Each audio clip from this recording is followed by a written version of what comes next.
এবং N YouTube চ্যানেলের পক্ষ থেকে আজ আপনাদের জন্য আমাদের নিবেদন ভৌতিক। গল্পটির রচনায় হরিনারায়ণ চট্টোপাধ্যায়। গল্পটি প্রথম প্রকাশিত হয় শুকতারা পত্রিকায়। শুরু হচ্ছে আজকের নিবেদন ভৌতিক।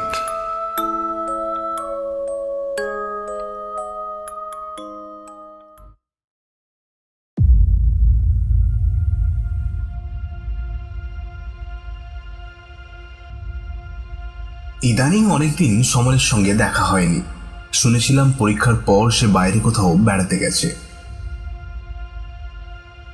এক সন্ধ্যায় ঘরে বসে একটা বই পড়ছি, বাইরে ঝড়ের আভাস। জানলা দরজার পর্দাগুলো দমকা বাতাসে উঠছে, দু এক ফোঁটা বৃষ্টিও যেন গায়ে এসে পড়ল। কিন্তু বইটা এত ভালো লাগছিল যে উঠে গিয়ে জানলাগুলো বন্ধ করতেও ইচ্ছে করছিল না। হঠাৎ সশব্দে দরজাটা খুলে গেল। ভাবলাম ঝড়। চোখ ফিরেই কিন্তু অবাক হলাম, সমর এসে দাঁড়িয়েছে। উস্কো খুস্কো চুল, পাংশু মুখ। কি সমর, কবে ফিরলে? বইটা মুড়ে প্রশ্ন করলাম। সমর কৌচে আমার পাশে বসে বলল, এই একটু আগে। জামাকাপড় ছেড়েই আপনার কাছে চলে আসছি। কি ব্যাপার? মনে হলো সমরের বোধ হয় জরুরি কোনো কথা বলবার আছে। আপনার সময় হবে এখন? আপনার সঙ্গে একটা কথা আছে। আরে অফুরন্ত সময়, বলো তোমার কি কথা। আপনি ভূতে বিশ্বাস করেন মাস্টারমশাই? এ প্রশ্ন হাজারবার হাজার জায়গায় শুনেছি। সোজাসুজি উত্তর না দিয়ে বললাম, কি বলতে চাইছো বলো। মৃত্যুর পরে মানুষ শেষ হয়ে যায় না মাস্টারমশাই। ভূত বলুন, আত্মা বলুন, তারা আছে। মাঝে মাঝে তারা দেখাও দেয়। বুঝলাম, কোনো কারণে সমর খুব উত্তেজিত হয়েছে। অনেকেরই রজ্জুতে সর্পভ্রম হয়, আদৌ অন্ধকারে গাছপালা দেখে ভূতপ্রেত পরিকল্পনা করে, কিংবা বদমাইশ লোকের প্রতারণায় ভুলে মনে করে অশরীরী কিছু একটা দেখেছে। সমরের পিঠে হাত রেখে বললাম, মাথা ঠান্ডা করে কি হয়েছে বলো তো। সমর কোঁচার খুঁট দিয়ে মুখ আর কপাল মুছে নিল, তারপর একটু দম নিয়ে বলতে আরম্ভ করল। লখনৌতে আমার এক পিসি আছেন, আপনি জানেন বোধহয়।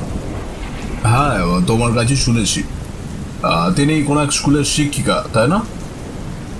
সমর ঘাড় নাড়ল। পিসি বৈদ্যনাথ শিক্ষা সদনে পড়ান। তিনি অনেকদিন ধরে তার কাছে আমাকে যেতে লিখেছেন, কিন্তু একটার পর একটা ঝঞ্ঝাটের জন্য যাওয়া আর হয়ে ওঠেনি। তাই পরীক্ষার পর ভাবলাম, এখন তো প্রচুর অবসর, এবার ঘুরে আসি। মাসখানেক আগে দেরাদুন এক্সপ্রেসে রওনা হয়ে গেলাম। তোমার বাবার কাছে শুনেছি। আমি কোচের উপর পা দুটো তুলে ভালো হয়ে বসলাম। আপনি শুনলে হাসবেন, এই জীবনে আমার প্রথম রেলযাত্রা। কাজেই উৎসাহের অন্ত ছিল না। প্রত্যেক স্টেশনে ট্রেন থামতেই আমিও নেমে প্ল্যাটফর্মে পাইচারি করতে আরম্ভ করি। গার্ডের হুইসেলের সঙ্গে সঙ্গে ছুটে এসে কামরায় উঠি। কিন্তু এক স্টেশনে বিপদ ঘটল। আমি সোজা হয়ে বসলাম। কি, ট্রেন ছেড়ে দিল তো? সমর আমার প্রশ্নের কোনো উত্তর না দিয়ে বলতে লাগলো। এক স্টেশনে নেমে এদিক ওদিকে বেড়াচ্ছি, হঠাৎ দেখলাম একটি বছর 8-9 মেয়ে, বেশ ফুটফুটে চেহারা, কোঁকড়ানো চুল, পরনে নীলচে রঙের একটা ফ্রক, আমাকে হাত নেড়ে ডাকছে। প্রথমে ভাবলাম আমারই ভুল হয়েছে, মেয়েটি বোধহয় অন্য কাউকে ডাকছে।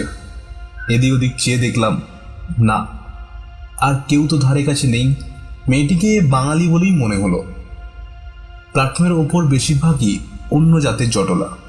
মেয়েটির সঙ্গে চোখাচোখি হতেই আমায় সে হাতছানি দিয়ে ডাক। ভাবলাম বিদেশে মেয়েটি নিশ্চয় কোনো বিপদে পড়েছে, আমাকে সজাতি দেখে সাহায্য চাইছে। মেয়েটির দিকে এগিয়ে গেলাম। মেয়েটি দাঁড়িয়েছিল। আমি এগাতেই সে চলতে শুরু করলো স্টেশনের বিশ্রাম কক্ষের দিকে। বুঝতে পারলাম সম্ভবত ওই বিশ্রাম কক্ষে তার কোনো আত্মীয় বা আত্মীয়া বিপদে পড়েছেন, কিংবা হঠাৎ অসুস্থ হয়েছেন। কিন্তু বিশ্রাম কক্ষের সামনে একটু দাঁড়িয়ে মেয়েটি ঘাড় ফিরিয়ে আমাকে দেখে আরো এগিয়ে গেল। এধারে একটা বকুল গাছ, অজস্র বকুল ঝরে পড়েছে পথের ওপর। পাশে স্টেশনের সীমানার রেলিং। মেয়েটি তার কাছে গিয়ে দাঁড়ালো। আমি জোরে জোরে হেঁটে মেয়েটির কাছে গিয়ে দাঁড়ালাম। আর ঠিক সেই সময় আমি আর উৎকণ্ঠা দমন করতে পারলাম না। জিজ্ঞেস করলাম, কি হলো? হুইসেল দিয়ে ট্রেন ছেড়ে দিল।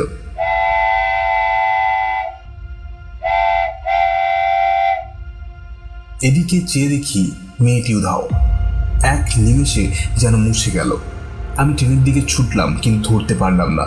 দুরন্ত গতিতে ট্রেন যেন আমার চেষ্টাকে উপহাস করতে করতে বেরিয়ে গেল। এতক্ষণ পর আমি হাসলাম। এই তোমার ভৌতিক গল্প? মেয়েটি তোমায় বোকা বানিয়ে সরে পড়েছে। বয়স কম হলে কি হবে, মেয়েটি ভারী ওস্তাদ মনে হচ্ছে। সমর আমার হাসিতে যোগ দিল না, গম্ভীর গলায় বলল, আমার কাহিনী এখনো শেষ হয়নি মাস্টারমশাই। আমি একটু অপ্রস্তুত হলাম। বললাম, বেশ, বলে যাও। আমি স্টেশন মাস্টারের সঙ্গে দেখা করে ট্রেন ফেল করার কথা বললাম। তিনি পরের স্টেশনে ফোন করে দিলেন যাতে তারা আমার বিছানা আর সুটকেসটা নামিয়ে রাখতে পারে। এর পরের ট্রেন রাত 9:30। হাতে অঢেল সময়। সমস্ত বিশ্রাম কক্ষগুলো তন্ন তন্ন করে খুঁজলাম। কয়েকজন দেহাতি যাত্রী বসে আছে। মেয়েটি কোথাও নেই। স্টেশনের বাইরে এসে কয়েকটা টাঙাওয়ালাকে মেয়েটির কথা জিজ্ঞেস করলাম। তারা কেউ কিচ্ছু বলতে পারল না। আশ্চর্য লাগলো, চোখের সামনে একটা মেয়ে কি করে নিশ্চিহ্ন হয়ে গেল। এই প্রচন্ড দিনের আলোয় সে কোথায় সরে যেতে পারে? আশ্চর্য হবার আমার আরো বাকি ছিল।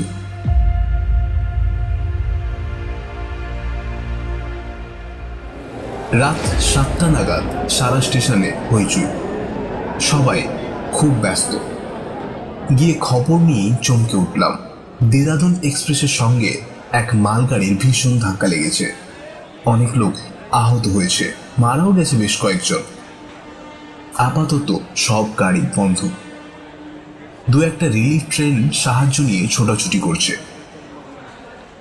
স্টেশন মাস্টারের কামরায় খুব ভিড়। অনেকেই আত্মীয় স্বজনের খবর নেওয়ার জন্য ব্যাকুল। ভিড় কমতে খবর পেলাম দেরাদুন এক্সপ্রেসের সামনের 4খানা বগি একেবারে চূর্ণ বিচূর্ণ হয়ে গেছে। সামনের 3 নম্বর বগিতে আমার থাকার কথা। সেই মুহূর্তে নতুন করে আবার মেয়েটির কথা মনে এলো। মেয়েটি আমাকে ডেকে না নিয়ে যেত তাহলে আমার কি অবস্থা হতো ভেবেই শিউরে উঠলাম। সেই রাতেই 2টো টেলিগ্রাম করলাম। একটা কলকাতায় বাড়িতে, আর একটা লখনৌতে পিসির কাছে। লিখে দিলাম যে ভাগ্যক্রমে দুর্ঘটনার হাত থেকে আমি বেঁচে গেছি। পথে এক স্টেশনে আমি নেমে পড়েছিলাম।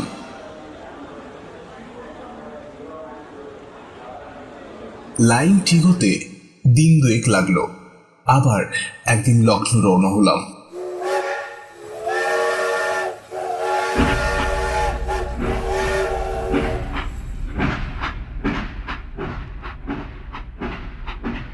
পিসিকে খবর দিয়ে সারা রাত সেই মেয়েটির কথা ভাবলাম। বিধাতার আশীর্বাদের মতন মেয়েটি যেন আমার প্রাণ রক্ষা করতেই এসেছিল। কিন্তু কাজ শেষ করে মেয়েটি কোথায় মিলিয়ে গেল?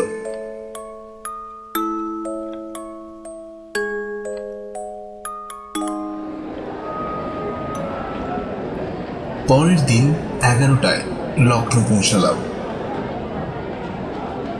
স্টেশনে পিসি এসেছিলেন। খুব ছেলেবেলায় তাকে দেখেছিলাম, তবু চিনতে অসুবিধা হলো না। পিসির চেহারা প্রায় একই রকম আছে। প্রণাম করতেই বুকে জড়িয়ে ধরলেন, বললেন, খবরের কাগজে ট্রেন দুর্ঘটনার ঘটনাটা পড়ে আমার যা অবস্থা হয়েছিল না, কেবল মনে হচ্ছিল এর জন্য শুধু আমিই দায়ী। আমি বারবার করে তোকে আসতে লিখেছিলাম।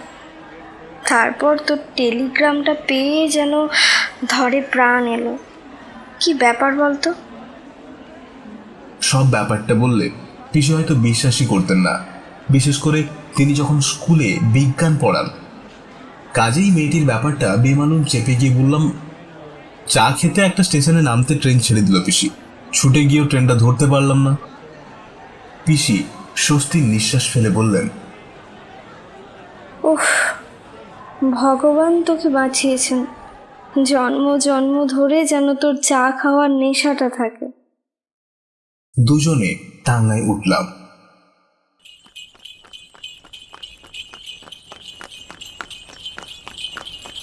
প্রায় আধ ঘন্টারও ওপর চলার পর একটা বাড়ির সামনে টাঙ্গা থামলো পিসির নির্দেশে। পিসি নেমে চিৎকার করলেন, সুন্দর, সুন্দর। একটি ছোকরা নেমে এলো, আমার সুটকেস আর বিছানা নিয়ে আবার উপরে উঠে গেল।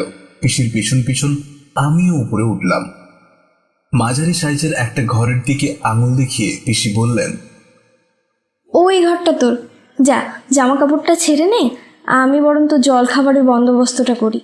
শরীর খুবই ক্লান্ত ছিল। ঘরের মধ্যে ঢুকে একটা চেয়ারের ওপর নিজেকে ছেড়ে দিলাম।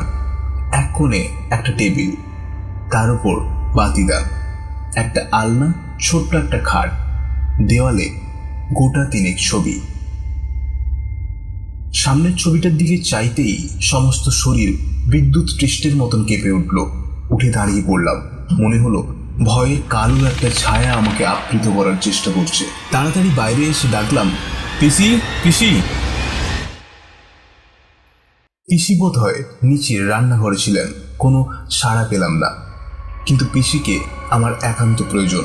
আমি তাড়াতাড়ি সিঁড়ির মাঝ বরাবর নেমে আবার ডাকলাম, পিসি, ও পিসি। এতক্ষণে আমার ডাক পিসির কানে পৌঁছালো। হন্তদন্ত হয়ে পিসি সিঁড়ির কাছে এসে বললেন, কি রে, কি হয়েছে? একটু এ ঘরে এসো তো। আমি ছুটে ওপরের ঘরে এসে দাঁড়ালাম। হাঁপাতে হাঁপাতে পিসিও এলেন একটু পরে। কি হলো রে, শরীর টরীর খারাপ হয়নি তো? এত ঘামছিস কেন? জামার আস্তিন দিয়ে কপালের ঘামের বিন্দু মুছে ফেলে বললাম, না, শরীর আমার ঠিক আছে, কিন্তু এই ছবিটা কার? এই যে। হাত দিয়ে পিসির সামনের ফটোটা দেখালাম। পিসি বললেন, ওটা টুনুর ফটো, আমার মেয়ে টুনু। তোমার মেয়ে? হ্যাঁ, তুই ওকে দেখিসনি। তোর জন্মানোর বছরখানেক আগেই টুনু মারা গেছে টাইফয়েডে। বোধহয় বছর 8 হয়েছিল বয়স। শেষ দিকে পিসির কণ্ঠস্বর একটু গাঢ় হয়ে এলো, কিন্তু ঠোঁটটা কামড়ে থেমে গেলাম। তুমি কি বিশ্বাস করবে পিসি? বিশ্বাস করবার কথাও নয়। পিসি আমার ভাবভঙ্গি দেখে রীতিমতো বিস্মিত হলেন। কথাটা তো বল, তবে তো বুঝবো বিশ্বাস করার কথা কিনা।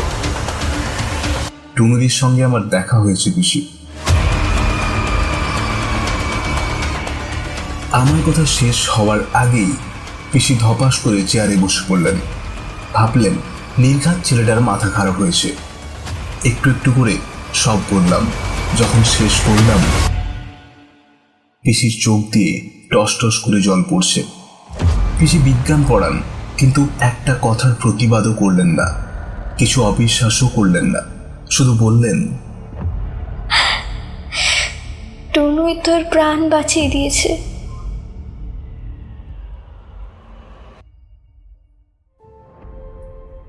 এবার সমর আমার দিকে ঘুরে বসলো। বলুন মাস্টারমশাই, বলুন মাস্টারমশাই, কি করে এটা সম্ভব? মারা যাওয়ার পর কি আত্মার স্নেহ, দয়া, মায়ার আকর্ষণ থাকে? নিজের আত্মীয়দের বাঁচাবার জন্য তারা কি মানুষের দেহ ধরে আবার ফিরে আসতে পারে মরণ লোকে? বাইরে ঝড়ের সঙ্গে প্রবল বৃষ্টি শুরু হয়েছে। আম গাছের একটা ডাল জানালার পাল্লায় মাথা ঠুকছে অনবরত। জলের ঝাপটায় ঘরের অনেকখানি ভিজে গেছে। সেই দিকে চেয়ে চুপ করে বসে রইলাম। কি উত্তর দেব সমরের প্রশ্নে? চিরদিনের জন্য হারিয়ে যাওয়া মানুষ নিজের লোককে বিপদ থেকে রক্ষা করার জন্য আবার পৃথিবীতে ফিরে আসতে পারে? তাও কি সম্ভব?